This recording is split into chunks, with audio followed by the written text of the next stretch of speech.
The Rigveda, hymn 1, 142, 13 verses. Kindle, bring Agni, gods today, for him who lifts the ladle up. Spin out the ancient thread for him who sheds with gifts the soma juice. Thou dealest forth Tanu Apat, sweet sacrifice enriched with oil, brought by a singer such as I, who offers gifts and toils for thee.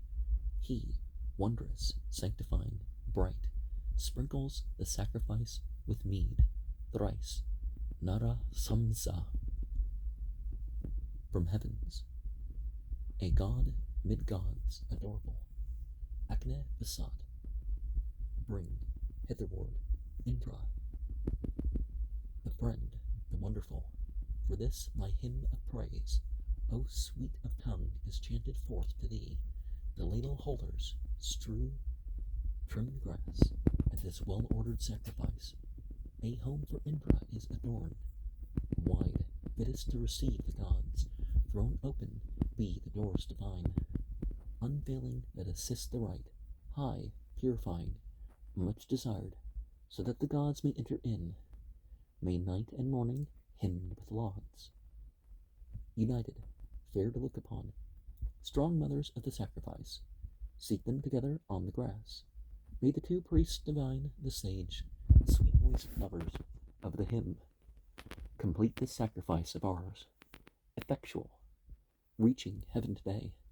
Let Hokra pure set among gods, amid the Marutas, Bharati, La, Sarasvati, Mahi, rest on the grass, adorable.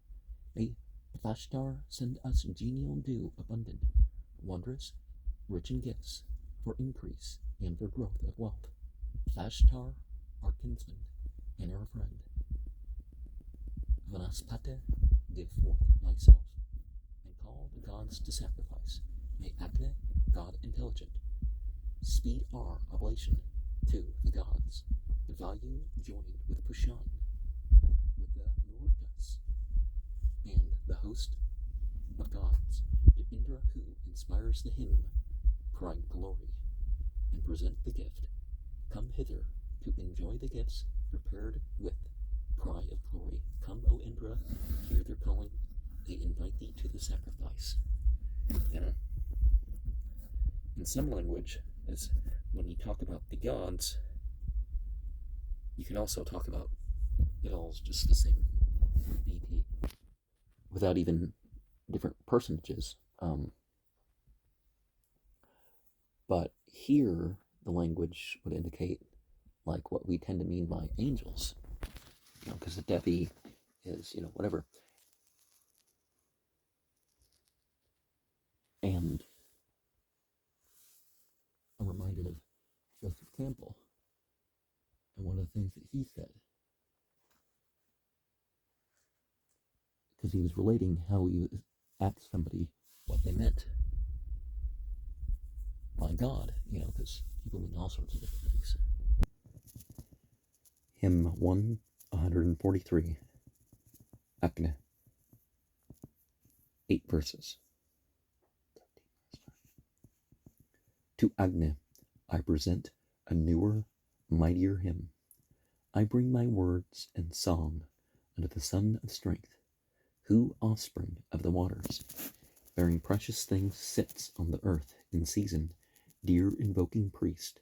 Soon as he sprang to birth, that Agni was shown forth to Matarefsvan in the highest firmament, when he was kindled through his power and majesty.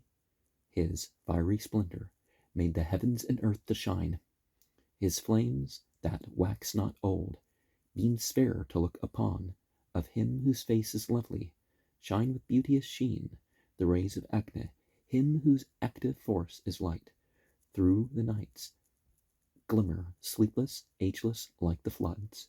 Send thou with hymns that Agni to his own abode, who rules, one sovereign, lord of wealth, like Varuna, him, all-possessor, whom the Bhrigus, with their might, brought to earth's central point, the center of the world.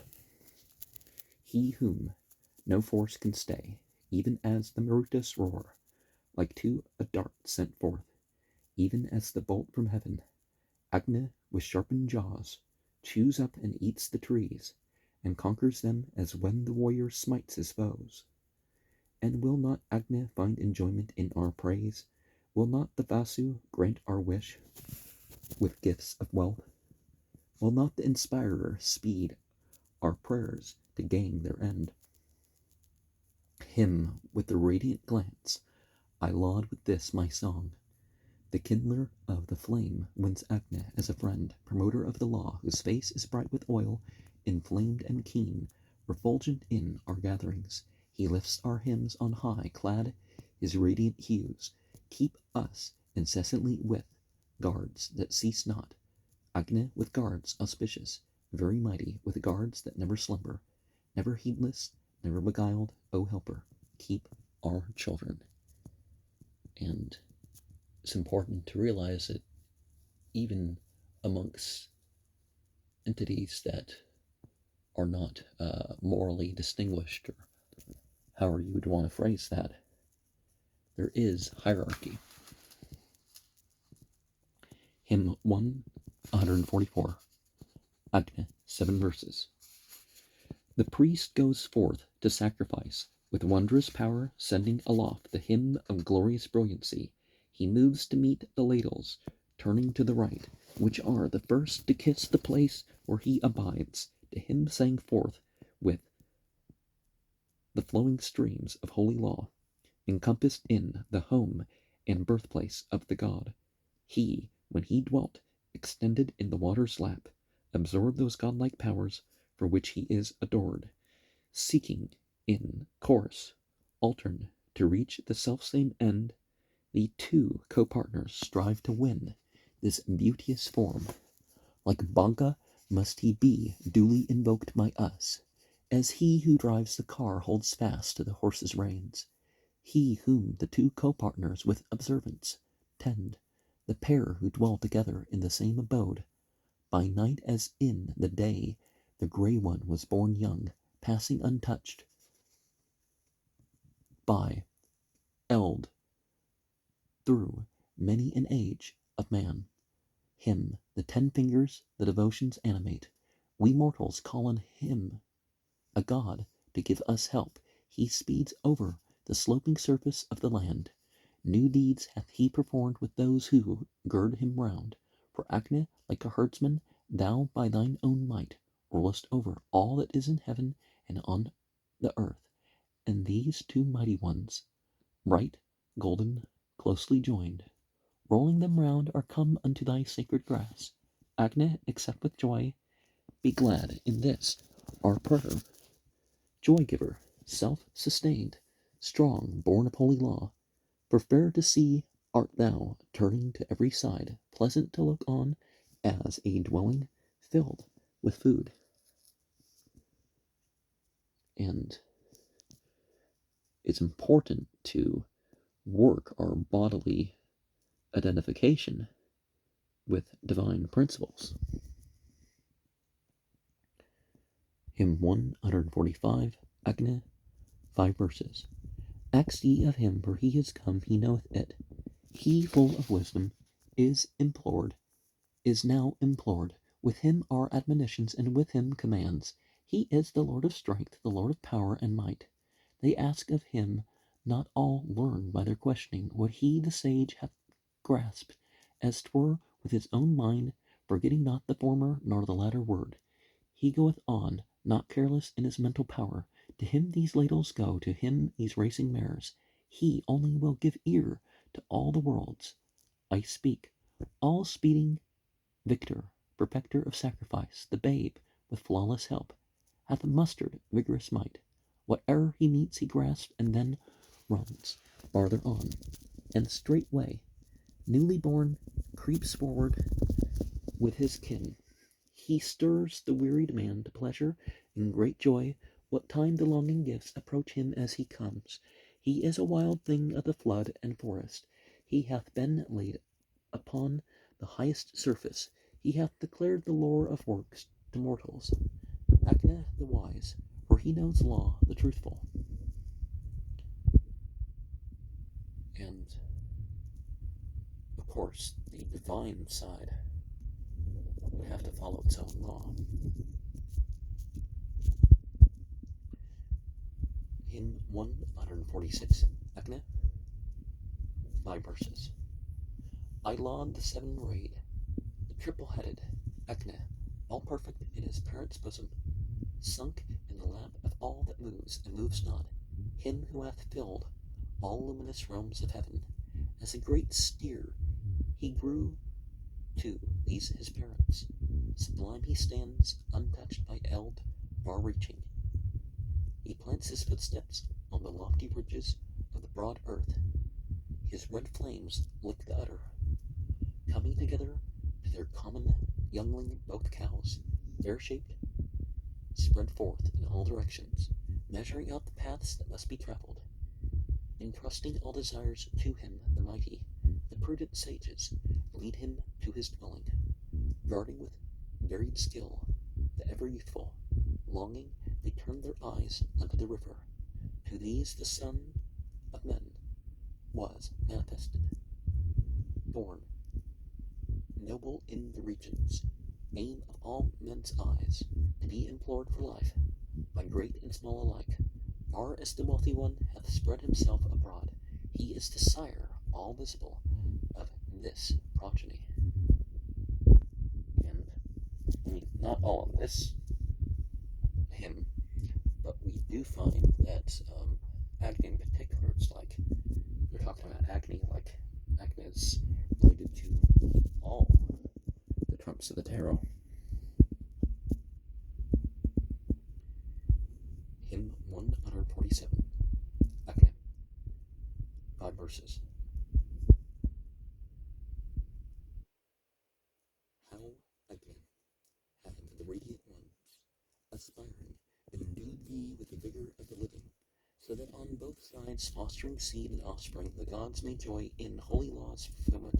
Mark this my speech, divine one, thou, most youthful, offered to thee by him who gives most freely. One hates thee, and another sings thy praises. I, thine adorer, laud thy form, O Acne, thy guardian rays, O Acne, when they saw him preserved blind, Mateya, from affliction. Lord of all riches, he preserved the pious. The foes who fain would harm them did no mischief. The sinful man who worships not, O Acne, who offering not harms us with double dealing. Be this in turn to him a heavy sentence, may he distress himself by his revilings. Yea, when a mortal knowingly, O victor, injures with double tongue a fellow mortal, from him praised Acne. Save thou him that lauds thee, bring us not into trouble and affliction. And as much as going through difficulty is opportunity to atone and build up merit and all that stuff, you can otherwise, so don't seek out difficulty, like these people who injuriously whip themselves. In 148, Acne, 5 verses. What? Mataristhan piercing, born by friction, herald of all the gods, his varied figure, is he whom they have set mid human houses, gay-hued as light, and shining forth for beauty. They shall not harm the man who brings thee praises such as I am. Acne, my help approves me. All acts of mine shall they accept with pleasure. Laudation from the singer who presents it. Him in his constant seat, men skilled in worship have taken, and with praises have established. As harnessed to a chariot, fleet-footed horses, at his command but bearers lead them forward. Wondrous, full of many a thing, he chews and crunches, he shines amid the wood, the spreading brightness. Among his glowing flames the wind blows daily, driving them like the keen shaft of an archer, him whom, while yet in embryo, the hostile, both skilled and fain to harm, may never injure. Men blind and sightless, through his splendor, hurt not. His never-failing lovers have preserved him. And that's one of the things, too. Instead of saying we don't have these aspects of ourselves and all these other things that people try to be too fluffy are, well, that which can be misused or which is harmful in its basic expression, well, that can be contained and redirected towards something else, right? In 149, Akne, 5 verses. Hither he hastens to give, Lord of great riches, King of the mighty, to the place of treasure. The pressing stones shall serve him, speeding near us, as steer of men, so steer of earth, and heaven by glory. He whose streams all life hath drunken, who hastening forward rests upon the altar, he who hath lightened up the joyous castle, wise courser, like the steed of cloudy heaven, bright like the sun, with hundredfold existence, he, doubly born, hath spread in his effulgence through the 3 luminous realms, through all the regions, best sacrificing priest where waters gather. Priest, doubly born, he through his love of glory hath, in his keeping all things worth the choosing. The man who brings him gifts hath noble offspring. Now, it would seem apparent to me that some of the Rigveda hymns at least stem from something from a different astrological period than which the body as a whole would have. Now, if we talk about one thing in the zodiac or another, that doesn't necessarily mean that it's the ingress of this or that, but I'm reminded that Zarathustra, for example, he was, could have been in the age of Taurus.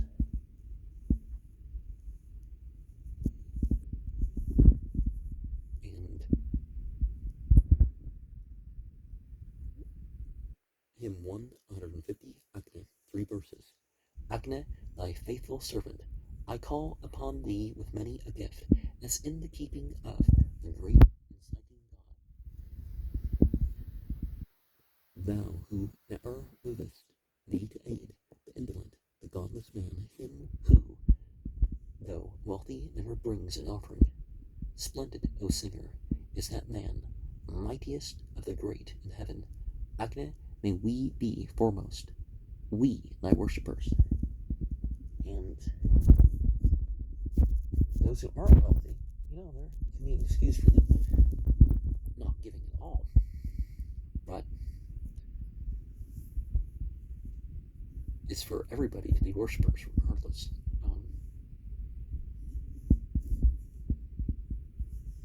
Not necessarily, I'm not saying everybody should worship the fire or something, but you know what I mean. Perhaps worship with the fire. We have all these lights that's like with the fire. In 151, Mitra and Varuna, 9 verses. Heaven and earth trembled at the might and voice of him whom, loved and holy one, helper of all mankind, the wise who longed for spoil in fight, for kine, brought forth with power a friend mid waters at the sacrifice.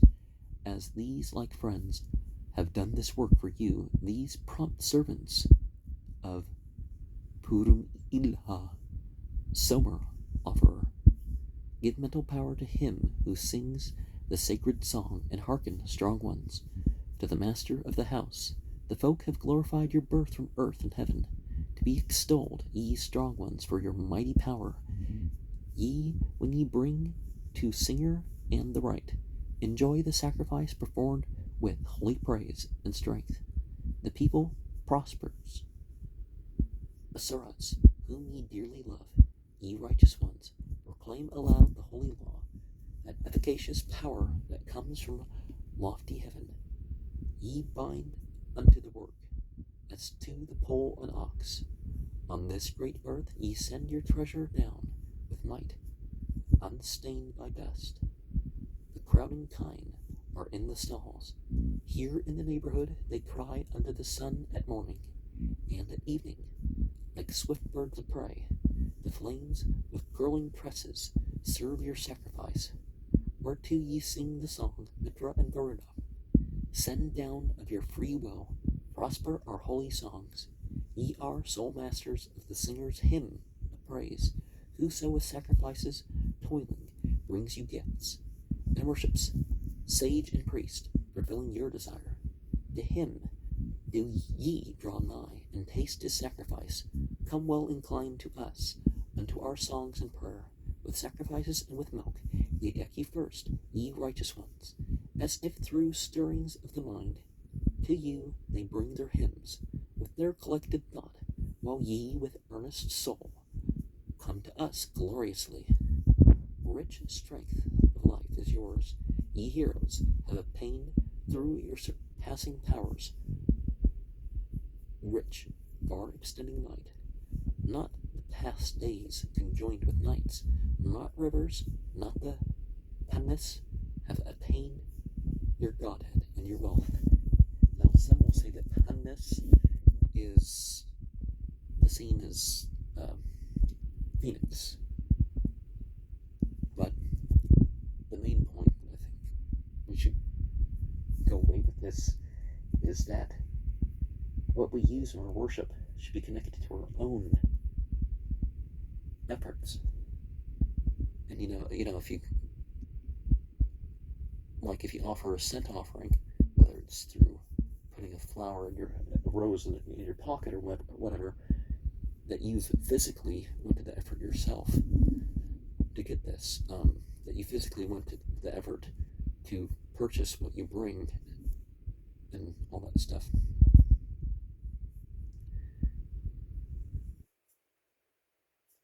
Hymn 152, Mitra Varuna, 7 verses. The robes which ye put on abound with fatness.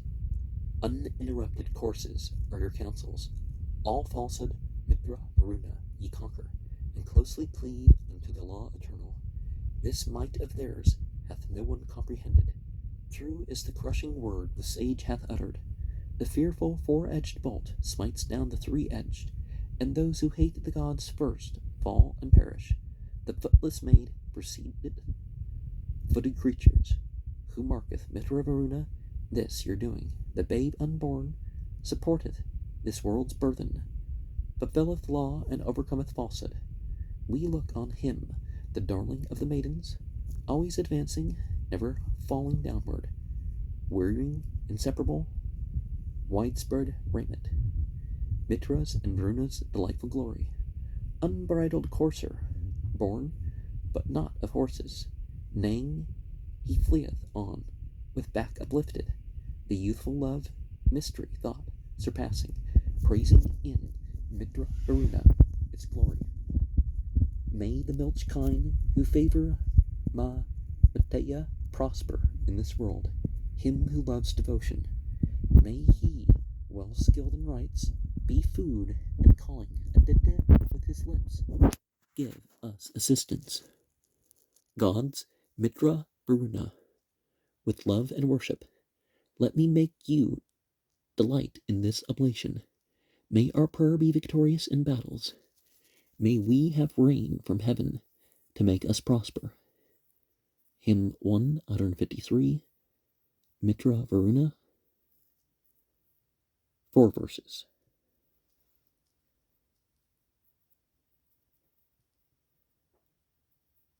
One thing that's kind of indicated previously is this idea, we have our physical birth, but there's another birth that we're operating our physical bodies, but we're not of our physical birth. It's like the implication, or at least we don't have to be. Sounds contradictory when I'm trying to explain it right, but hymn 153, Mitra Varuna, 4 verses. We worship with our reverence and oblations you, Mitra Varuna, accordant, mighty, so that with us ye twain whose backs are sprinkled with oil, The priests with oil and hymns support you. Your praise is like mighty power and impulse to you. Twain gods, a well-formed hymn is offered. As the priest decks you, strong ones, in assemblies, and the prince feign to worship you for blessings. O Mitra Varuna, Aditya the milch cow, streams for the right, for folk who bring oblation.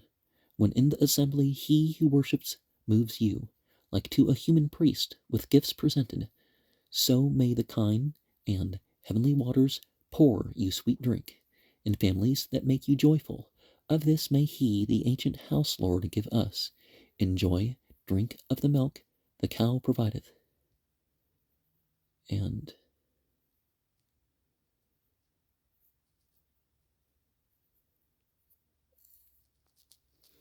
we're dawned are by the divine principles that we're addressing. And perhaps we adorn that in a way by, something that manifests its power and draws attention to it.